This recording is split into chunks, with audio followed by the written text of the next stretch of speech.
आज की वीडियो में आपसे खूबसूरत इजी नेकलाइन की डिज़ाइनिंग शेयर करूंगी। जो बिगनर्स हैं, अगर वो फर्स्ट टाइम बना रहे हैं, वो भी इसको बहुत इजीली बना सकेंगे। इसको बनाना बहुत आसान है। चलें जी, स्टार्ट करते हैं। यहाँ पे ले ली है मैंने लेडी फ्यूजिंग 1 इंच और 1 पॉइंट मैंने कट कर ली है। लेंथ इसकी मैंने रखी है 27 इंचज़ की। कट करते हुए ध्यान रखना है कि इसके जो कि एजेस हैं वो नीट होने चाहिए, कट्स नहीं होने चाहिए। इसको हमने कर लेना है पेस्ट। एक फैब्रिक के ऊपर 1.25 इंच हमने साइड से फैब्रिक छोड़ने के बाद पेस्ट करना है। अगेन फोल्ड करके क्रीज बनानी है और एक्स्ट्रा फैब्रिक हमने कर लेना है कट। और हमने कर लेनी है इस स्टेप की मार्किंग 1/2 इंच की और 1 इंच की, इस तरह से मार्किंग। और एक हमारे पास फ्रंट मार्किंग तो ऑलरेडी है पड़ी।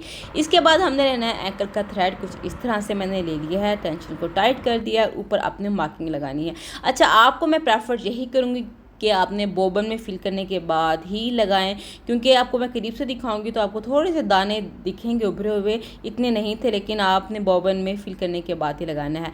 इसके बाद अपने पहले 3 लाइंस इस तरह से लगानी। अब हमने बिल्कुल साथ साथ सफाई के साथ इन्हीं सिलाइयों के साथ एक और सिलाई भी लगा देनी है ताकि एक प्यारी सी फिनिशिंग आ जाए। अब हमने डिज़ाइन मैंने ब्लू वाला ये वाला डायल कर लिया है। मशीन है 2263 S1। डिज़ाइन की विड्थ है 5, टेंशन 4 पे। अब आपने यहाँ पे ख़ास ध्यान देना है। ख़ास ध्यान किस चीज़ का देना है कि जो एजेस हमने बनाए हुए हैं बॉक्स, उसके दरमियान में फुट आए और जो हम एम्ब्रॉयडरी करें वो बिल्कुल इसके दरमियान में, इसमें कोई रिस्क नहीं लेना है, क्योंकि नेकलाइन की सारी फिनिशिंग का दारोमदार आपके हाथों में है। आप कब हाथों को किस तरह से लेके जाएंगे। चलें जी, एम्ब्रॉयडरी तो हमारी हो गई है यहाँ पे डन। कुछ इस तरह से प्रेस लाजमी करना है ताकि जो एम्ब्रॉयडरी से खिंचाव आके जो राउंड हो रहा था वो नहीं होगा। हाफ करके हमने स्टेप को कट कर देना है।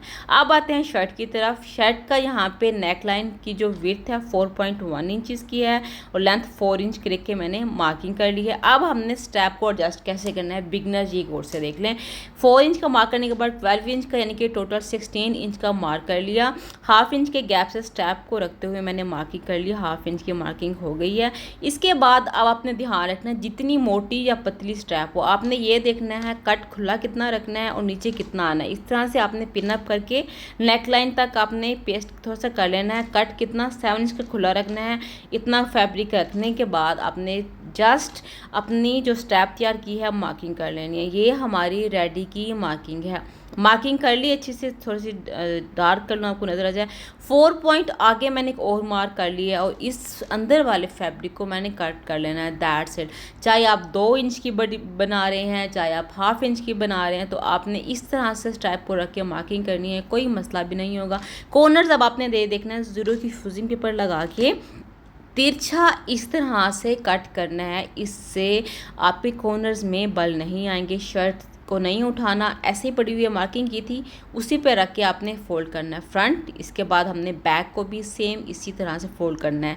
ऐसे करने से सवाल ही नहीं पैदा होता कि इधर उधर हो। अब जो हमारा लास्ट वाला कॉर्नर था इसको भी अच्छे से पकड़ के पेस्ट कर सिलाई वो आयरन कर देना है। स्ट्रैप को रखने के बाद मेक श्योर करना है कि ओके आ रही है। अगर नहीं आ रही तो थोड़ा सा हमने कट तिरछा लगा के चौड़ा कर देंगे। इसके बाद ग्लू स्टिक सबके पास होती है, वो लगा के स्ट्रैप को फोल्ड करके ना बिल्कुल इसके ऊपर लगाना है। अब आपने ऐसे फैब्रिक रखना है जो सिलाई हैं वो हमारी छुपनी नहीं चाहिए, दबनी नहीं चाहिए। एक लगा ली स्ट्रैप, शर्ट को सीधा रखना है। इसको भी हमने ग्लू स्टिक के साथ पेस्ट। अब बिगनर्स को क्या होता है, इतना मसला होता है कि वो बार बार उधेड़े होते हैं, फिनिशिंग की नहीं आती। तो आप इस तरह से करके देखें, एक बार पेस्ट कर लें।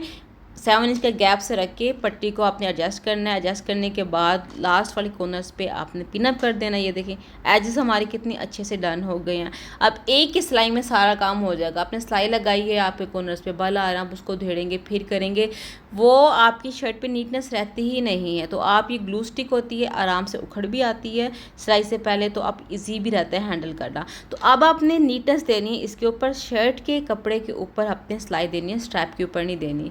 एक सिलाई हमारी हो गई डन। अब हाफ बूट के गैप से दूसरी भी लगा देंगे ताकि स्ट्रैप जो है वो अच्छे से पुख्ता हो जाए।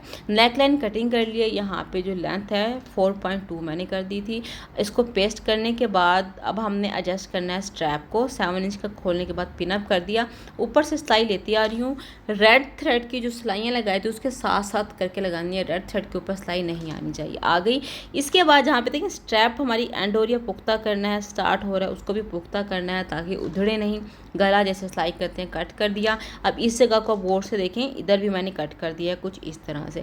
कट होने के बाद अगेन हमने इसको फोल्ड कर लेना है, इसकी हेमिंग कर लेनी है और इसकी फाइनल लुक आएगी कुछ इस तरह से।